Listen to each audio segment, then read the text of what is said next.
পতিতা নারী। পতিতা নারী তো বুঝছেন যে নারী টাকার বিনিময়ে দেহ ব্যবসা করে। আপনাদেরকে যদি বলি বাবাজি একটা মেয়ে আছে খুব পরমা সুন্দরী, চমৎকার সুন্দর, সে ব্যবহারও সুন্দর, এই কথাবার্তাও সুন্দর, লেখাপড়াও সুন্দর, চেহারাও সুন্দর, বংশ সুন্দর, বলে মেয়ে কি করে? বলে মেয়ে টাকার বিনিময়ে দেহ ব্যবসা করে। কোন বাবা কি তার ছেলের জন্য এই মেয়ে ঘরে বিয়ে করাতে আনবে? কেউ আনবে না, কেউ আনবে না। যে বেটা মদ খায়, পতিতার ব্যবসা করে, সেও বলছে না আমার ছেলের জন্য আমি এই মেয়ে আনবো। যে বেটা নিজে পতিতার ব্যবসা করে সেও আনবে। তাহলে পতিতা নারীরা সমাজের নিকৃষ্ট লোক, এটা আমরা ধরে নেই। কিন্তু এই সমাজ তাদেরকে পতিতা বানাইছে, এটা কিন্তু মানতে হবে। এই রাষ্ট্র তাদেরকে পতিতা বানাইছে। বলে হুজুর কারণ রাষ্ট্র যদি ইচ্ছা করতে আমরা পতিতা নিবৃত্ত করে তাদের কর্মসংস্থান করে তাদের একটা সুন্দর জীবনের ব্যবস্থা করে দেব, রাষ্ট্র পারত, কিন্তু রাষ্ট্র করে না। এই সমাজ যদি ইচ্ছা করতো যে আমরা পতিতা হতে দেব না, এই ছোট ছোট বাচ্চা যেগুলি মেয়েরা অপহরণ হয়, এই মেয়েদেরকে তারা এইগুলি ব্যবহার করে। কোন কোন মেয়েরা টাকার জন্য এই কুপথে অপথে তারা চলে যায়। কোন মেয়েরা বাড়ি থেকে বিচ্ছিন্ন হয়ে যাইয়া এই সমস্ত খারাপ মানুষের নজরে পড়িয়া বাধ্য হইয়া তারা পতিতার বৃত্তি কারণ করে। আল্লাহ তাদেরকে হেফাজত করুক। এই সমাজ তাদেরকে পতিতা বানাইছে। এই রাষ্ট্র ইচ্ছা করলে পতিতা বৃত্তি বন্ধ করে দিতে পারে, কিন্তু রাষ্ট্র করবে না। প্রিয় উপস্থিতি, মনোযোগ দিবেন। পতিতা নারী কাস্টমারের জন্য রাস্তার পাশে দাঁড়ানো। আরবের অবস্থা তো জানেন, প্রচন্ড গরম পড়লে এতটাই শুষ্ক আবহাওয়া, গরম শুধু গরম না, আবহাওয়াটা এত শুষ্ক, আপনার নাক দিয়ে জবান দিয়ে যখন আবহাওয়া আপনি শুষ্কটা টানবেন, নিঃশ্বাস যখন নিবেন, তখন এই নিঃশ্বাসের সাথে সাথে আপনার কলিজা পর্যন্ত শুকায় যাবে, জিহ্বা শুকায় যাবে, জিহ্বা শুকায় যাবে। আমি আগে বুঝতাম না, আমি এই বছর হজে যাওয়ার পরে বুঝছি, বাপরে বাপ কি কঠিন রুক্ষ আবহাওয়া। আরাফা থেকে যখন হাইটে মুজদালিফায় আসলাম তখন বুঝছি জ্বালা কারে পায়। একটার পর একটা পানি পান করছি, তারপর কলিজা শুকায় যায়। মুজদালিফা থেকে মিনা প্রান্তরে হাইটে জমারাতে আসছে, এই হাঁটা শুরু হইল, 30 কিলোমিটার হাঁটছি আরাফা থেকে মুজদালিফা, মুজদালিফা থেকে মিনা হয়ে জমারা। শয়তানরে পাথর মেরে হাঁটতে হাঁটতে হেরেমে আসছি। হেরেমে আইসে তাওয়াফ করছি, তাওয়াফ করার পরে সাই করছি, সাই করিয়া হোটেলে আসার আগে হাগে হালাল হয়েছি, মাথার চুল ফেলাইছি, চুল ফেলাইয়া হালাল হইয়া তারপরে আইসে হোটেলে ঢুকছি, ইহরামের কাপড় ছাড়ছি। খুব মনোযোগ দিবেন হাজিরিন। এই সময় পর্যন্ত কত লিটার পানি আমার পেটের মধ্যে গেছে আমি জানি না। একটার পর একটা খাইছি, একটার পর একটা খাইছি, তাও গরম পানি না, ঠান্ডা পানি একটার পর একটা খাইছি। প্রচুর ঠান্ডা পানি খাওয়ার কারণে আমার একেবারে পরিপূর্ণ ঠান্ডা লেগে গেল, দম ছাড়তে পারিনি, এত কঠিন অবস্থা। বন্ধু মনোযোগ দিবেন, সেই দিন বুঝেছি আরবের শুষ্ক আবহাওয়া কত মারাত্মক।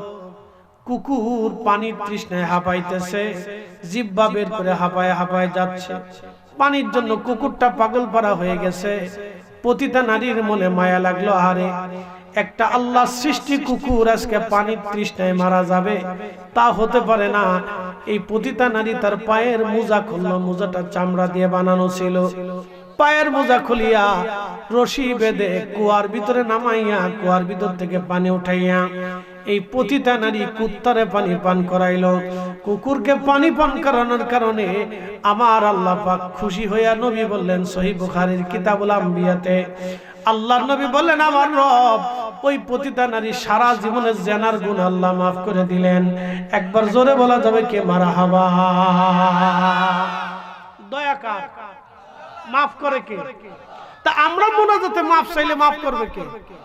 পতিতা নারী কুত্তারে পানি খাওয়ায় যদি মাফ পাইতে পারে, তাহলে আমরা আল্লাহর কাছে কান্দে কি মাফ পাইতে পারি না? তাহলে এই দুয়া যারা বন্ধ করতেছে সবকটা শয়তানের দালাল। আস্তে বলেন কেন? জোরে বলেন, জোরে জোরে। কোনো সন্দেহ নাই। আচ্ছা, আপনাদেরকে আরেকটা যুক্তি দিই। মিলাদ পড়ানোর পরে তারপর খাওয়ান কিনা?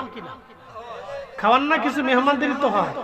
আপনি আপনার বাড়িতে 10 জন মেহমানকে দাওয়াত করছেন, এখন খালি মুখে কি করে বিদায় করবেন বলেন তো? খালি মুখে বিদায় করা যায়? আপনি দাওয়াত করছেন যে ভাইরে আমরা অমুক দিন আমার বাড়িতে দুয়ার ইন্তজাম করছি, জিকির ফিকির হবে, মিলাদ মাহফিল হবে। যদিও আমরা মিলাদ নাম, কিন্তু জিকির কার? দুরূদ শরীফ নবীর নাম, নাম মিলাদ কিন্তু দুরূদ তো রাসূলের, জিকির তো আল্লাহর, কোরআন তো আল্লাহর কোরআনই তেলাওয়াত করি না, আমরা বাইবেল পড়ি। তা আল্লাহর কোরআন পড়ি না? তো প্রত্যেক হরফে কয় নাকি? 10 নাকি। প্রত্যেক দুরুদে কয় নাকি? 10 নাকি। প্রত্যেক জিকিরে জিকিরে নাকি। প্রত্যেক দুআয় দুআয় নাকি। প্রত্যেক সালামে সালামে নাকি। প্রত্যেক নাতে নাতে নাকি। আমরা নেকি দেখি, উনরা খালি বেদাত দেখে। বুঝলাম না কিছু? আমরা নেকি পাই, উনরা খালি বেদাত পায়। তার মানে চশমা লাগাইছে কালা, এইজন্য দুনিয়া কালা দেখা যায়। কথা ঠিক আছে না ভাই? চশমা হইছে লাল, এইজন্য দুনিয়া লাল দেখা যায়। চশমা যদি এশকে রাসূলেরটা লাগাইতো তাহলে এশকে রাসূল বোঝা যাইতো। চশমা লাগাইছে আব্দুল ওহাব নজদীর, যার কারণে এই দুনিয়াও আব্দুল ওহাব নজদীর কত খালি বেদাত বেদাত মনে হয়। কথা ঠিক কি না? আল্লাহ আমাদেরকে বুঝার তৌফিক দিক, সকলে বলে না আমিন। বুঝাটা জরুরি ভাই।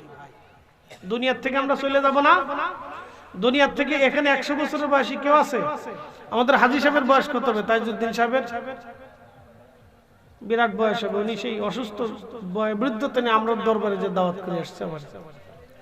যাই হোক, তুমি বয়স্ক মানুষ, ওনার চাইতে হয়তো বয়স বেশি থাকতে পারে, 100 বছরের উপরে না। তার অর্থ হলো আপনাদের এই অঞ্চলে সোনাচুং, বসন্তপুর, সনখলার পশ্চিম পার, চান্দপুর, কয় গ্রাম নাম জানি না, সব একসাথে লিখে দিয়েছে। যার কারণে আমি একসাথেই পড়তেছি, সোনাচুং, বসন্তপুর দক্ষিণে, সনখলার পশ্চিমে, চান্দপুর। এই গ্রামের নাম কি? চান্দপুর। তাহলে পাশে হলো সনখলা, তারপর হলো বসন্তপুরের পরে সোনাচুং। অসুবিধা নেই, ঠিকানা একবারে এমন ভাবে দিছে, আমার যখন সিএনজিতে আনছে আমি কই লয়ে যায়, সার্ফের যত কিছু দেখি না, খালি মাঠ। হুজুর ওই যে আলো দেখা যেতেছে, ওই জায়গা মাহফিল। আমি কিছু ওইসে কাম আজকে জীবনের তোরে আজকে ধরা পড়ছি আমি। গত বছর ইন্ডিয়া গেছি মাহফিলে, সে ইন্ডিয়ার এই জানুয়ারি 7 তারিখে, 5-6 তারিখে ঢুকছি, 7-8 তারিখে ইন্ডিয়ার আসামে মাহফিলে গেছি। গুয়াহাটি বিমানবন্দর থেকে, বিমান থেকে নাইমা আমার গাড়িতে উঠেছে একটা জিপে, উঠাই নিতে নিতে নিতে নিতে নিতে নিতে ব্রহ্মপুত্র সরে নিয়ে নামাইছে। বিরাট বড় নদী, যমুনার, আমরা যে যমুনা ভারতের ভিতর হলো ব্রহ্মপুত্র কয়, আর বাংলাদেশ আসলে হলো যমুনা, ভারতের অংশ হলো ব্রহ্মপুত্র। তো এই ব্রহ্মপুত্র নদীতে নামাইছে, বুঝতেছেন, সরের ভিতরে, আর সামনে যায় দেখে পানি। তখন আমার তো ডর লাগছে, কলিজায় ফাল লেগে গেছে, হাই হাই এরা মানে আমার নিয়ে খুন করবে। আমার ভয় এসে গেছে, সর্বনাশ, আমাদের বাংলাদেশের সরে এরকম চুরি ডাকাতি হয়, তো এরা মানে আমার আটকায় সম্ভবত হয়তো কোনো সিস্টেম করবে, অপহরণ করবে, কি বিপদ না। আমি ডরায় লাভ দিয়ে গাড়ির ধাক্কা দিয়ে খুলে গাড়ির থেকে নামে আমি বললাম যে আমার কই লয়ে যেতেছেন? সামনে পানি, চারপাশে পানি, খালি চর আর চর, কই নিয়ে আসছেন আপনারা? রাস্তা নাই, ঘাট নাই, কোথায় নিয়ে যাবেন? হুজুর আল্লাহর কসম করে চলি চরের ভিতরে মাহফিল। আমি বললাম এই কথা আগে বললে তো আমি দাওয়াত নিতাম না। হুজুর বললে দাওয়াত নিবেন না, এর লেগে বলি।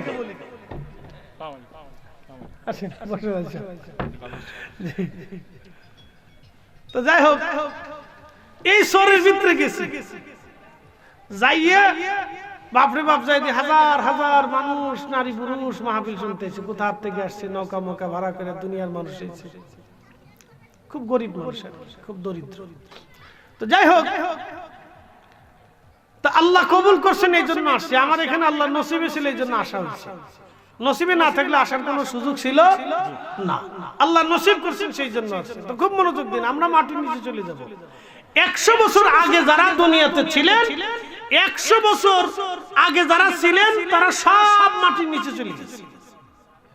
বাকি 100 বছর পরে আমরা মাটির নিচে চলে যাব। কথা ঠিক আছে না ভাই? আমাদের রব কয়জন? আমরা হাত পাতবো কয়জনের কাছে? না আমাদের কোনো ভিন্ন রব আছে? আপনি যদি ভারতে যান, তো মহারাষ্ট্রে গেলে যদি জিজ্ঞেস করেন আপনাদের বড় দেবতাকে, তোরা বলে আর এক দেবতার নাম। যদি আপনি দিল্লি আসেন, বলে আপনাদের বড় দেবতাকে, তোরা আর এক দেবতার নাম কয়। যদি আপনি ওই ক্যাঙ্গালুরে না বেঙ্গালুরে কয়, এখানে যদি যান, তো বলে আপনার বড় দেবতাকে, তোর আর একজনের নাম কয়। আপনি যদি অন্ধ্রপ্রদেশে যান, যে বলেন আপনাদের বড় দেবতাকে, ওর আরেকজনের নাম কয়। আপনি যদি নেপালে যায় বলেন যে আপনাদের বড় দেবতাকে, তোর আরেকজনের নাম কয়। আপনি যদি কলকাতা বাংলাদেশে এসে বলেন আপনাদের বড় দেবতার নাম কি, ওর দুর্গার নাম কয়। তারপরে আপনি যদি ওই কি বলে ঝাড়খণ্ড দিয়ে ওই বিহার টিয়ার ওই অঞ্চলে যায় বলে আপনাদের বড় দেবতাকে, ওরা আরেকজনের নাম কয়। প্রত্যেক প্রদেশে প্রদেশে যার যার দেবতা আলাদা, তার এক একজন দেবতার কাছে চায়। তা আমরা কয়জনের কাছে চাই? একসাথে বলেন, কয়জনের কাছে চাবো? কয়জনের কাছে? তা আমরা আল্লাহর কাছে না চাই তো অন্য কারোর কাছে চাওয়ার সুযোগ নাই। এই জন্য আল্লাহ বলছে আমার কাছেই চাও। তো এই জন্য আমরা সুন্নিরা চাইতে থাকি, আর ওরা খালি বেদাত যত জিকির করবে করতে থাক, আমরা চাইতেই থাকবো। কথা কন না, ঠিক আছে না? দোয়া চলবে কি চলবে না? যদি বন্ধ হয়ে যায় তাহলে আপনার কপালে শনি আছে। বলে হুজুর কারণ কি? আপনি মরে যাবেন, আপনার সন্তান হাত বাড়াবে না। আব্বার আমল নেই, আব্বা কবরে চলে গেছে, আমি দোয়া করলেও যা না করলেও তা, আব্বারটা আব্বা বুঝুক। এই সওয়াল পালা চাইতে পুত্র পালা চাইতে কুত্তা পালা ভালো। কি ভাই কথা খারাপ হয়েছি? আমি মন্দ কথা বলছি? অযৌক্তিক বলছি? এই সন্তান পেলে লাভ, যে সন্তান আপনার মরার পরে দোয়া করবে না, দোয়া মানবে না। তা আপনি একজনের সাথে বন্ধুত্ব করলেন, তারা মাঝে মধ্যে ফিরাই করে খাওয়ান, এই সোনারঘাটে নিয়ে খাওয়ান, হবিগঞ্জে নিয়ে খাওয়ান, বড় বড় হোটেলে নিয়ে খাওয়ান, মাঝে মধ্যে গিফট দেন, কাপড় চোপড় কিনে দেন, ঘড়ি কিনে দেন, বন্ধুর সাথে ঘোরাফেরা করেন, বিরাট বড় বন্ধু। তো বন্ধু দোয়া মানে না। আপনি মরে গেলেন, কবর দিয়ে বন্ধু বলে আমার বন্ধু যা আমল নিয়েছে এটাই শেষ, বন্ধুর জন্য দোয়া খের করে কোনো লাভ নাই। আমি সাল্লাম বন্ধু আসসালামু আলাইকুম। তাহলে এই বন্ধু খাওয়ানোর সাথে কুত্তা খাওয়ানো ভালো না? তাহলে বন্ধু খায় লাভ হলো কি? এর সাথে বন্ধুত্ব করে লাভ হলো কি? আপনি তার সাথে বন্ধুত্ব করতে হবে যে আপনার মরার পরে দোয়া করবে। কথা কন না, ঠিক কিনা? এই কথা সারা জীবন মনে রাখবেন, ভুলে গেলে চলবে না। কবর বড় কঠিন জায়গা, কবর বড় কঠিন জায়গা। এখানে কেউ কারো কথা মনে রাখে না। রাখে ভাই? রাখে না, সবাই ভুলে যায়, সবাই ভুলে যায়। কত গোরস্থানের পাশ দিয়ে হাজার হাজার মানুষ হাইটে যায়, মনে থাকে না, সালাম পর্যন্ত দেয় না। আজকে আপনাদেরকে একটা ঘটনা শোনাই দিয়ে যাই। এই ফুলা পান ওরা ভিতরে, আব্বা ভিতরে। ওরা মাহফিলও বুঝে না, মাঠও বুঝে না। বিরাট বড় মাঠ পেয়ে মনে করছে এটা হাসনের মাঠ পেয়ে গেছে, এবার যদ্দুর বাড়ি দৌড়াই, দৌড়া সারা মাঠ ভরে দৌড়া। তো মাহফিলের দিকে আইস না। হযরত আল্লামা ইমাম শামসুদ্দিন সাখাবী বিশ্ববিখ্যাত একজন মুহাদ্দিস ছিলেন। তিনি এই পৃথিবীর সর্বশ্রেষ্ঠ মুহাদ্দিসদের একজন। তিনি আল্লামা শামসুদ্দিন সাখাবী রাহমাতুল্লাহ আলাইহি। শামসুদ্দিন সাখাবী রাহমাতুল্লাহ আলাইহি একটা কিতাব লেখেন, আল কাউলুল বদি, আমার ঘরে আছে। এই কিতাবখানার মধ্যে তিনি একটা ঘটনা লিখেছেন। হযরত হাসান বসরি রাহমাতুল্লাহ আলাইহির জমানায় একজন মহিলা, তার একটা কন্যা সন্তান ছিল, মারা গেছে। সে মেয়েটাকে খুব আদর করত, ভালোবাসতো। অনেকে দেখবেন আদরের ছেলে মেয়ে আছে, সন্তানদেরকে বিরাট আদর করে। তবে বাবা মার উচিত সব সন্তানদেরকে একই সমান চোখে দেখা। অনেক বাবা আছে মেয়েদেরকে আদর কম করে, ছেলের বেশি আদর করে। না না না, মেয়েদেরকে যেমন আদর করবেন ছেলেদেরকেও তেমন আদর করবেন। সমানভাবে আদর করত, সমানভাবে দিত, বৈষম্য রাখা যাবে না। এক্ষেত্রে যদি বৈষম্য রাখেন তাহলে বিপদ আছে। কারো দুই বউ আছে, বড়টারে চোখে কম দেখে, ছোটটা বেশি সুন্দর, এটা নিয়ে খালি ঘুরে ফিরে বেড়ায়। আল্লাহ রাসূল বলছেন, ও উম্মত, যার দুই স্ত্রী আছে কিন্তু বৈষম্য রাখে, সমানভাবে দেখে না, কিয়ামতের ময়দানে তার চেহারায় কোনো গোশত থাকবে না। আপনি ঠিক বললেও ঠিক, না ঠিক বললেও ঠিক। আল্লাহ রাসূল যেটা কইছে এটাই ঠিক। কি কথা বলেন না কেন? সাদাকাল্লাহুল মাওলানাল আযীম। এই কোরআনে আল্লাহ যা বলছে তা ঠিক। ওয়া সাদাকা রাসূলুহুন নবিয়ুল হাবিবুল কারীম। আমার নবী বলছে তা ঠিক। আল্লাহটাও সত্য, নবীটাও সত্য। কি কথা বলেন না কেন? এইজন্য আমাদের দেশে যারা আছে, যে একদল আছে দেখবেন, তার নাম হলো আহলে কোরআন। তারা বলে আমরা কোরআন মানি, হাদিস মানি না। আমরা বলি তোমরা যারা কোরআন মানো, হাদিস মানো না, তোমরা মুসলমানই না। কি কথা খারাপ? সুস্পষ্ট কথা। যারা কোরআন মানে হাদিস মানে না, তারা মুসলমান হতে পারে? হাদিস কার কথা? আমার রাসূলের কথা না? তো রাসূলের কথা যারা মানে না, তারা কি মুসলমান? তারা কাফির। কি কথা বলেন না কেন? ঠিক কি না? এদের সাথে আত্মীয়তা করা যাবে না। কাদিয়ানি কারা? তারা বলে আল্লাহ মানি, রাসূল মানি, খোদা মানি, কবর মানি, হাসর মানি, কোরআন মানি, সব মানি, কিন্তু নবী আখিরি নবী মানি না। বলেন আমাদের নবীর পরে আর কোন নবী আছে? তো যারা নবীরা আখিরি নবী মানে না, তারা কি মুসলমান? তারা কাফির। ওইজন্য তাদের সাথে লেনদেন, আত্মীয়তা করা যাবে, তাদের সাথে আমাদের কোনো ঘর সংসার হবে না। হিন্দুদের সাথে কি আমাদের ঘর সংসার হয়? আত্মীয়তা হয়, তারাও মানুষ আমরাও মানুষ, তারাও খায় আমরাও খাই, তারাও ঘুমায় আমরাও ঘুমাই, তাদের রক্ত লাল আমরাও রক্ত লাল, তারাও যে মানুষ আমরাও সে মানুষ, তাদের চুল আছে দাড়ি আছে আমরাও চুল দাড়ি আছে, তারা যে পোশাক পরে আমরা সেই পোশাক পরি, তারা যে শাকসবজি খায় আমরা ওটাই খাই, তারা যে ফলমূল খায় ওটা আমরাও খাই, তারা ভাত রুটি খায় আমরাও খাই। তো তফাৎ কি? তাদের বিশ্বাসের সাথে আমাদের বিশ্বাসের মিল নাই। বুঝে গেছে? যার কারণে তাদের সাথে আমাদের আত্মীয়তা হয় না। এমনি লেনদেন হয়, ব্যবসা বাণিজ্য হয়, রাজনীতি হয়, কিন্তু আত্মীয়তা হয় না। তারাও আমাদের সাথে আত্মীয়তা করে না, আমরাও তাদের সাথে আত্মীয়তা করি না। কাদিয়ানীদের সাথে আমাদের আত্মীয়তা হবে না, আহলে কোরআনদের সাথে আমাদের আত্মীয়তা হবে না। আর একদল নতুন বেরিয়েছে, নাম দিচ্ছে আহলে হাদিস, তারা বলে রাসূলের আব্বা আম্মা দুইজন কাফের। কি বুঝলেন আপনারা? এই জন্য আমরা সুন্নিরা বারবার বারবার নজদি নজদি নজদি নজদি জিকির করি। কারণটা কি? আপনারা মনে করেন যে আমরা হিংসা করি? হিংসা করি না, আমরা মুসলমানের ঈমান বাঁচাইতে হবে। কথা কন না কেন?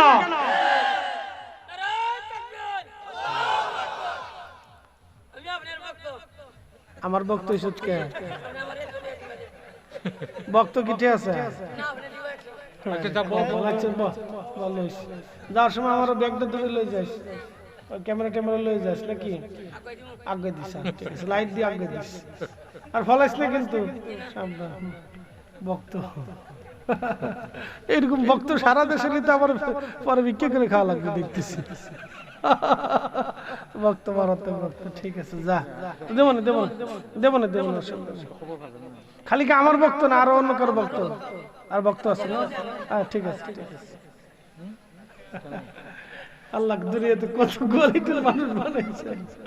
তাহলে সব মাহফিলই যাস না, সবার কাছে 100 টাকা করে, বেশি নিস না? 100। আচ্ছা ঠিক আছে, যাক আলহামদুলিল্লাহ, আল্লাহ কবুল করুক, বলেন আমিন।